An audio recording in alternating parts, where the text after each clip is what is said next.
There is a number on the window sticker of every Ford 50 on the lot right now. Ford built the entire lineup story around it. Some of the engines behind that number will cost you between $4,000 and $8,000 before you see 100,000 miles. The engine with the clean record is the one Ford stopped talking about. A 2019 F-150 owner bought the EcoBoost because the window sticker said best-in-class towing. $68,000. The engine failed at 89,000 miles. $4,700 on a credit card, on a truck worth less today than the loan he is still paying off. Ford had already corrected the problem for new production before his truck failed. His truck got the original version. Nobody told him. This is not a reliability story. It is a lineup management story. Ford, caught marketing the engine, their own federal filings document as a problem while quietly removing the one those filings do not. By the end of this video, you will know which specific F-150 production window has an active recall against it right now, why Ford has been pulling one specific engine from their premium trims since 2024, and the one number from a federal complaint database that explains every engine decision Ford has made in this lineup for the last decade. That number does not appear on any window sticker. It never will. Everything in this video comes from NHTSA complaint filings, federal investigation records, and Ford's own production documentation. The documents that exist whether Ford acknowledges them in a brochure or not. Stick around for the engine at the end. 407-to-1 is the complaint ratio. Ford has never put that number on a window sticker. Ford's own powertrain projections had EcoBoost accounting for a majority of the entire F-150 lineup within a few years of its launch. The fuel economy numbers satisfied federal mileage requirements. The towing numbers went on the window sticker, and the price premium went on the margin report. Here is what that strategy cost the people who bought it.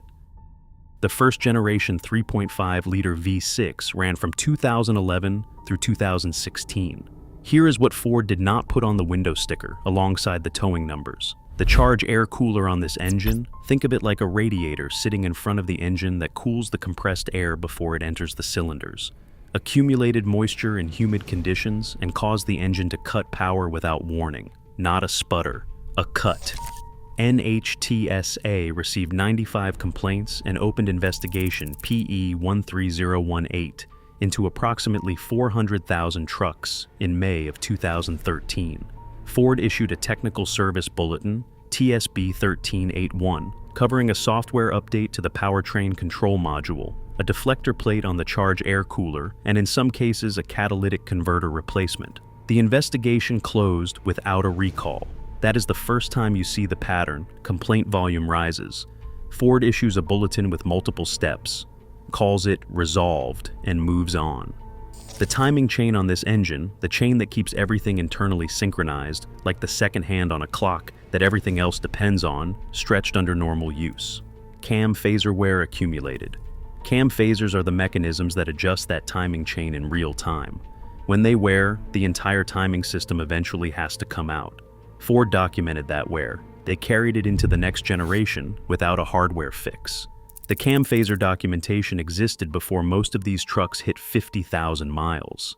Ford continued selling the same generation for 3 more model years. The engineering answer was a second generation. The communication answer was silence. And here is what I cannot get past. They did not just sell the same engine for 3 more years. They carried the documented wear mode into the next generation and called the new engine a fix. That pattern is what you are about to see repeated.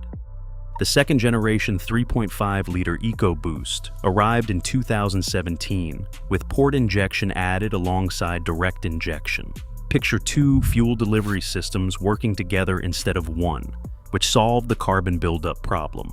High mileage survival data from iCars, a vehicle tracking service that analyzed over 1 million trucks, shows the 3.5-liter EcoBoost as the most represented engine among trucks still running at 150,000 miles. That is a real finding, and it is worth stating honestly, but survival rate is not the same as cost of survival. It measures which trucks make it, not what their owners paid to get there. Turbo replacement on the 3.5-liter EcoBoost. The turbos are the twin air compressors bolted to the engine that create the power the window sticker advertises, is expensive, running between $1,500 and $2,500 per unit, and there are two. A cam phaser job on the second generation runs between $3,200 and $4,700 for the full timing system at a dealer. Ford released updated cam phaser parts because Ford acknowledged the wear mode. The original parts remained in trucks already on the road when that update shipped. For owners of the second generation, 3.5-liter EcoBoost, from 2017 through approximately 2019, production, forum documentation shows the cam phaser failure mode is a when not an if question for many high-mileage examples. That repair runs between $4,700 and $8,000 when combined with turbo replacement. The third generation, which arrived in 2020, redesigned the phaser locking mechanism, and the failure rate dropped significantly. The engine sitting next to it on the lot does not have turbos and has not generated a hardware cam phaser recall. But before we get there is one more EcoBoost on this list, and this one is different because Ford did not wait for the failures to accumulate before they knew. The 2.7-liter EcoBoost. Specifically, trucks built between May 1st and October 30th of 2021. The intake valves in this specific production batch fracture without warning. No dashboard light, no rattle, and then the engine stops. Ford began investigating in January of 2022 after 22 engine failures on brand new trucks, vehicles that had been in service for 3 months or less. In October of 2021, before Ford opened any investigation, Ford had already switched from the original valve material, Silchrome Light, to a stronger alloy called Silchrome 1 on the assembly line. Let that land for a second. The fix was running before they told anyone there was a problem. Trucks built after October 31st of 2021 received the corrected material from the factory. Trucks built between May and October of 2021 did not. NHTSA Recall 24V635 covers 90,736 vehicles. Ford's own internal documentation recorded nearly 2,100 combined warranty claims, customer complaints, and engine exchanges related to fractured valves before the recall was issued in August of 2024. 2.5 years between knowing and recalling. If your F-150 was built between May and October of 2021 with the 2.7-liter EcoBoost, check your door jam sticker tonight.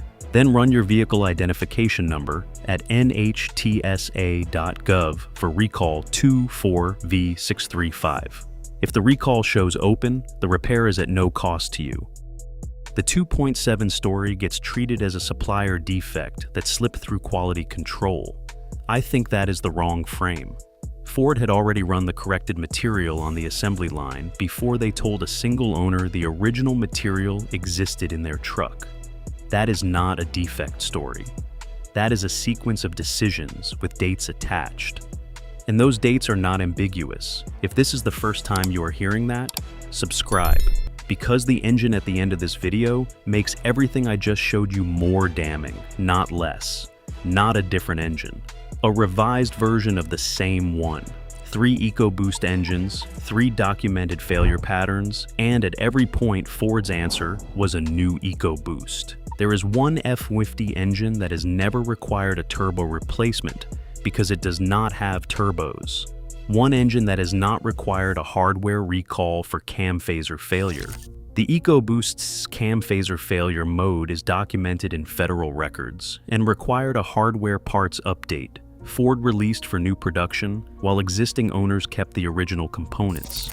One engine that logged 66 total federal complaints from 2011 through 2014. The exact same model years the EcoBoost was available in that generation of F-150. Same trucks, same showrooms, same production years. The EcoBoost logged, and I want this number to land, 26,884 federal filings in that same window, 407 to 1. That number comes from the weekly drivers database. 1.5 million NHTSA complaint records across 4,553 individual engine configurations. Rated recommended. Ford's response to that record was to build more than a decade of marketing around the EcoBoost tow rating, 13,500 pounds versus the Coyote's 12,800. That number is on every window sticker. The Coyote's 407-to-1 complaint advantage has never appeared on any of them. When the federal database confirmed that gap, Ford's answer was to remove the Coyote from King Ranch and Platinum for 2024 and make the EcoBoost the standard engine on their top luxury trims for 2026. That is not a coincidence. That is a product strategy. The 5.0-liter Coyote 5.8, Generation 4, 2021 forward, after Ford resolved the oil consumption issue documented in 2018 through 2020. Naturally aspirated, no turbos, no intercooler, no cam phaser redesign mid-generation. The Coyote has its own cold start cam phaser rattle addressed via software service bulletins on this generation. That is worth knowing before you buy.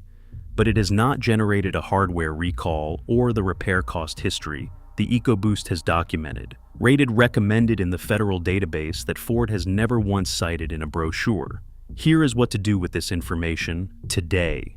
3 specific actions. If you are shopping for an F-150, specify the 5.0 Coyote V8 post-2021 production. On Car Gurus and Auto Trader, search the keyword field for F-150 5.0. Both platforms filter by engine, and that search returns results faster than searching by trim. If a dealer says the V8 is not available in the trim you want, that is accurate for King Ranch and Platinum as of 2024. Move to Lariat or XLT. The Coyote is available in both. Owners have driven 6 hours round trip to find a Coyote truck. That is not enthusiasm. That is a documented decision based on what they understood about the complaint record. Regardless of which F-150 you own, run your vehicle identification number at NHTSA.gov for all open recalls before your next dealer visit. Ford has issued recalls across this lineup in the last 3 years. Some owners have open recalls they have never been notified about. The lookup is free and takes 2 minutes. If you are deciding between a new EcoBoost and a used Coyote right now, the weekly driver's database is searchable by anyone. Link in the description. The number is there. You should not have to take my word for it. Look at what Ford's own record shows. 2,100 combined warranty claims on fractured valves before a recall was issued. 2.5 years after Ford had already corrected the problem on the assembly line. Cam phaser wear documented and carried forward without a hardware solution.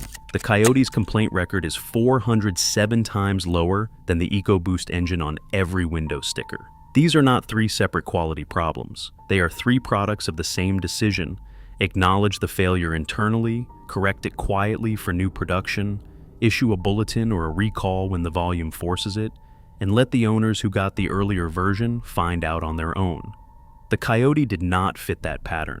It did not generate the complaint volume. It did not require an engineering correction mid-generation, and it did not need a recall.